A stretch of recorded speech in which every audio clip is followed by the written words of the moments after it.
মাতা পিতার খেদমত করা লাগবে। কথা বলেন ঠিক না বেঠিক? কারণ এটা গোলাম রব্বানির কথা নয়, কথা হলো আমার আল্লাহর। আল্লাহ রাব্বুল আলামিন জানায় দিলেন অকদা রাব্বুকা আল্লা তা'বুদু ইল্লা ইয়্যাহু ওয়া বিল ওয়ালিদাইনি ইহসানা। সূরা বানী ইসরাঈলের 23 নম্বর আয়াতের প্রথম অংশে আল্লাহ জানায় দিলেন আমার গোলামি করো, আমার গোলামির সাথে কাউকে শরীক করো না, শিরিক স্থাপন করো না। আমার ইবাদতের পরে তোমাদের দায়িত্ব হলো মাতা পিতার খেদমত করবা, তাদের সাথে উত্তম ব্যবহার করবা, ভালো আচরণ করবা। কন্যা সুবহানাল্লাহ, আর জোরে বলেন না সুবহানাল্লাহ। আমার ভাইয়েরা, মাতা পিতার সাথে উত্তম আচরণ করা লাগবে, ভালো ব্যবহার করা লাগবে। কারণ আছে না নাই? জোরে বলেন আছে না নাই? আমার ভাইয়েরা, কারণ হলো আল্লাহ রাব্বুল আলামিন বলেন ওয়াসাইনাল ইনসানা বিওয়ালিদাইহি হামালাতুহু উম্মুহু ওয়াহানান আলা ওয়াহানিন ওয়া ফিসালুহু ফি আমাইনি আনিশকুরলি ওয়ালিওয়ালিদাইক ইলাইয়াল মাসীর।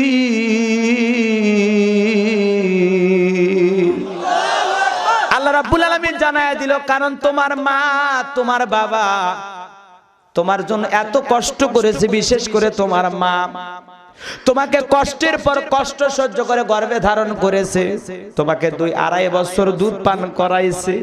যে মা বাবা তোমার জন্য এত কষ্ট করেছে তাদের কৃতজ্ঞতা প্রকাশ করো, তাদের শুকরিয়া আদায় করো। সুবহানাল্লাহ কোন আমার ভাই জানেরা, এই জন্য সমাজের মধ্যে আজকে মা বাবার খেদমত নাই, পিতা মাতার খেদমত করে না, এরকম সন্তান আছে না নাই?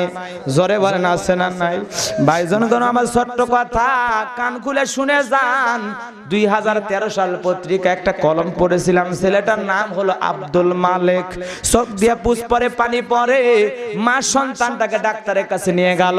ডাক্তারটা চোখ পরীক্ষা নিরীক্ষা করে বলে, আপা এই ছেলের চোখের যে অবস্থা দেখতেছি অপারেশন ছাড়া বিকল্প কোনো রাস্তা খোলা নাই।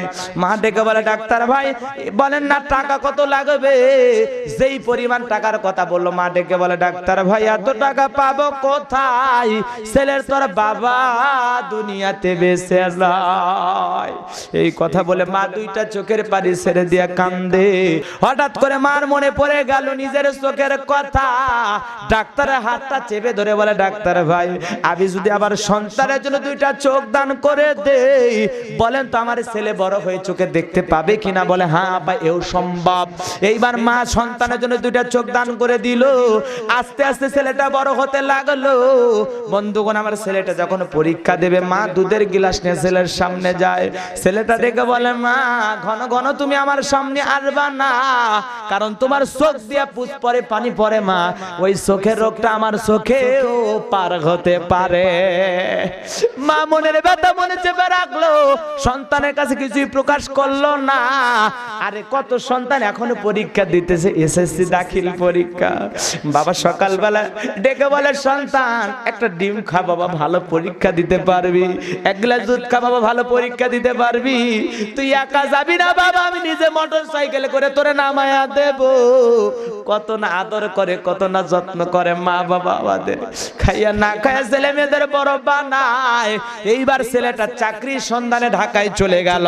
ঢাকায় যাওয়ার পর চাকরি পাইছে, সুন্দরী নারী দেখে বিবাহ করেছে। কিন্তু গ্রামের বাড়িতে যে মা পড়ে আছে, ওই মার আর কোনো খবর নিল না। এইবার মা অসুস্থ অবস্থায় দিন গুনতেছে, মৃত্যুর দিন গুনতেছে। মা চিন্তা করলো যে এই ছেলের জন্য এত কষ্ট করলাম, মৃত্যুর পূর্বে অন্তত সেই ছেলের চেহারাটা দেখে আমি মারা যেতে চাই। এই কথা চিন্তা করে মা বন্ধু বান্ধবের কাছ থেকে ঠিকানা সংগ্রহ করে সন্তানের কাছে চলে গেল। ঢাকায় যাওয়ার পর দারোয়ান যখন গেটটা খুলে দিয়েছে, মা ভিতরে প্রবেশ করে দেখে আব্দুল মালেক দাঁড়িয়ে আছে। ছেলেকে দেখার পর মা, মাকে দেখার পরে ছেলে, কাছাকাছি মুখোমুখি যখন হয়েছে, ছেলেটা ডেকে বলে, মা তুমি কেন এসেছো? মা ডেকে বলে, বাবা কতদিন হয়ে গেল আমি তোর সোনা মুখটা দেখি না। সুবহানাল্লাহ। এই কথা যখন বলেছে, ওই জালেম সন্তান ডেকে বলে মা তুমি তাড়াতাড়ি করে চলে যাও, আমার বউ শাশুড়ি কিংবা আমার শ্বশুর যদি দেখতে পায় পরিচয় দিতে পারবে না, তুমি চলে যাও। এই কথা বলে ওই জালেম সন্তান মায়ের কাছে কিছু টাকা দিল। মা আর ছেলে যখন দাঁড়িয়ে আছে, হঠাৎ করে ছেলেটার স্ত্রী এসে জিজ্ঞাসা করে স্বামী গো, এই সেরা শাড়ি পরা মহিলাটা তোমার কে?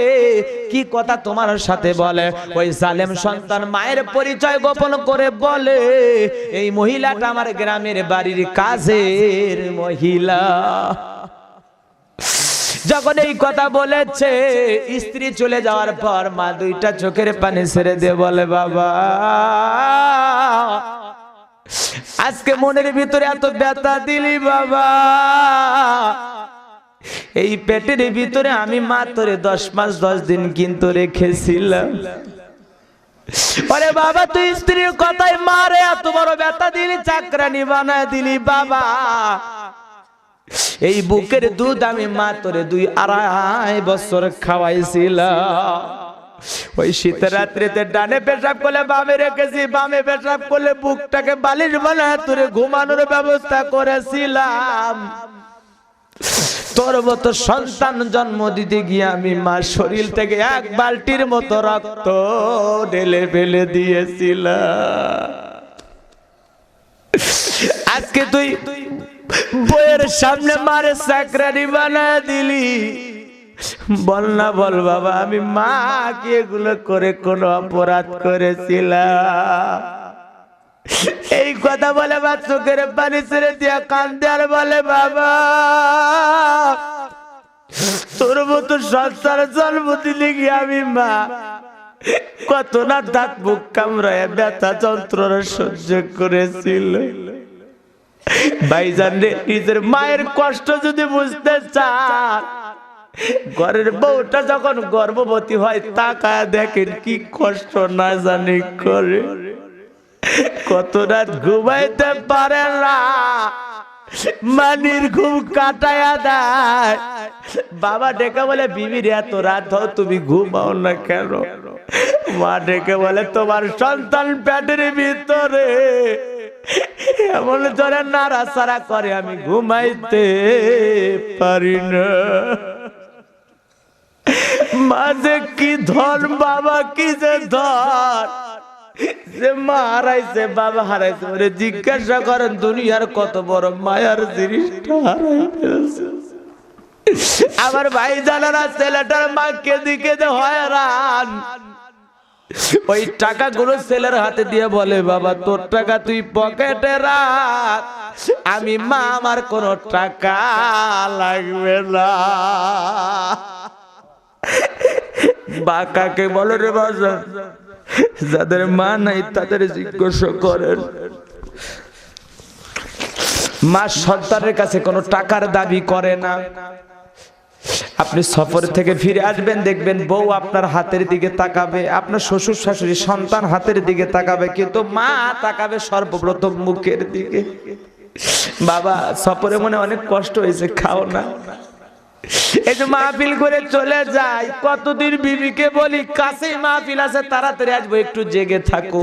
বউটা আমার জেগে থাকে না, ঘুমায়। কিন্তু দরজায় যখন ডাক দেয় মা, ভিতরে থেকে আওয়াজ দেয় বলে বাবা আসলি? আমি ডেকে বলি মা কেন এই বয়সে ঘুম জাগেন, ঘুমাইতে কি পারেন না? মা ডেকে বলে বাবা গোলাম রব্বানি, কারো সন্তান যদি বাইরে থাকে কোনো মা কি ঘুমাইতে পারে? তোর ব্যাপারে চিন্তা হয় বাবা, অনেকবার ঘুমানোর চেষ্টা করি কিন্তু ঘুমাইতে পারি না। এই নাম হলো মা। মা হলো পৃথিবীর সবচাইতে বড় একটা নিয়ামত, ঠিক না বেটি? বাজান গো আমার এইবার ছেলেটার মা কাঁদতে কাঁদতে বাড়িতে চলে গেল। অসুস্থ অবস্থায় বিনা চিকিৎসায় মা মারা গেল। মা যখন মারা গেছে এলাকার মানুষ ধইরা কবরের ভিতরে রেখে দিল। ওই জালেমের সন্তান, ওই জালেমের সন্তান,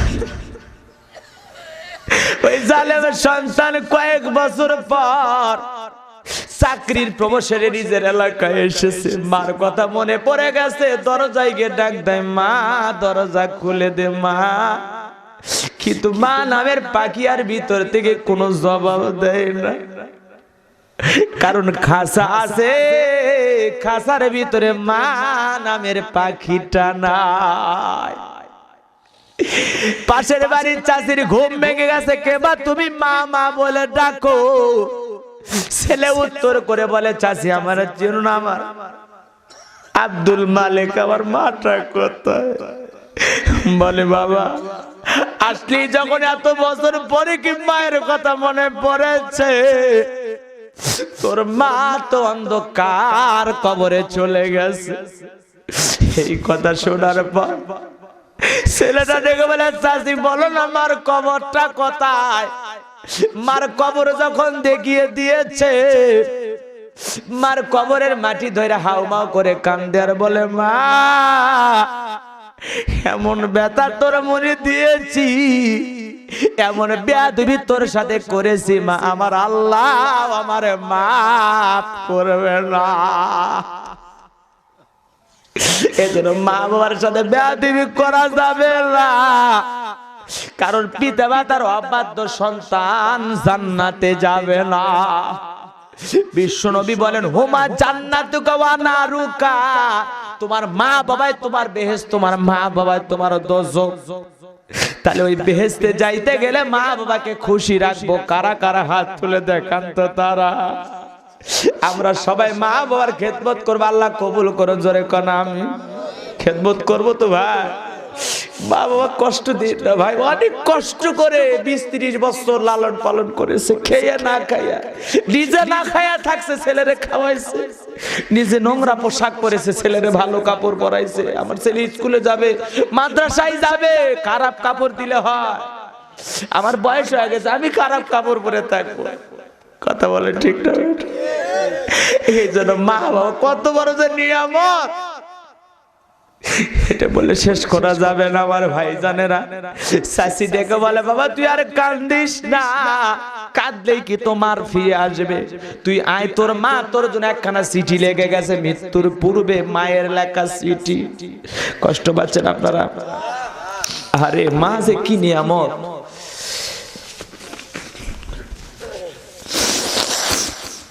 কষ্ট পাচ্ছেন ভাই? দোয়া করে দেয় নাকি বলেন? এখনই দোয়া করে দেয়। এজন্য কবিরা দেখেন, যদিও গানগুলো ছোট ছোট বাচ্চারা কি সুন্দর করে গায়, শুনছেন না? কি সুন্দর একটা গান মাকে নিয়ে। আমি চাঁদকে বলি তুমি সুন্দর নও, আমার মায়ের মতো গো।